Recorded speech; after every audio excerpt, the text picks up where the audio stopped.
Хабарымызды жалғастырамыз. Чекті талап ет, жүлдені ұтып ал науқаны басталды. Мемлекеттік кірістер департаменті бұл шараны фискалдық деректер операторымен бірлесе өткізуде. Акция аясында қаладағы ойын-сауық орталықтарының бірінде викторина ұйымдастырылды.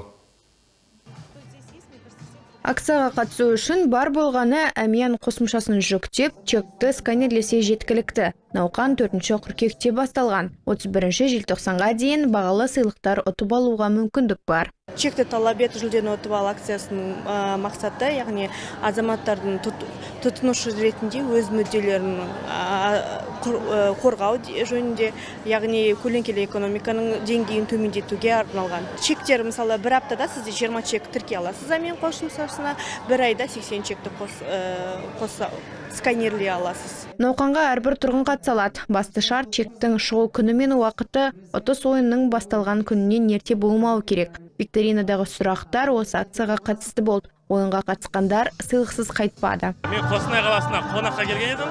Қостанай плаза деген жерде қыдырып жүргенде, осындай жақсы бір акция жүріп жатыр.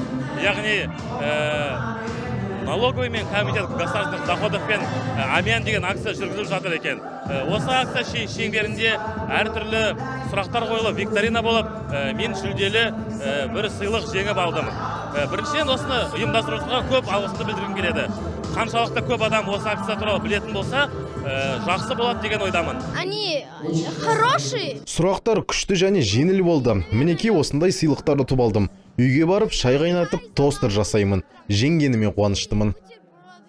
Әмиян қосымшасында чектер ұтысы әмиян Инстаграм парақшасында әр дүйсенбі күні ойнатылады. Басты сыйлық смартфон. Гүлім Қажымқызы, Руслан Жабаев, Қостанай телеарнасы.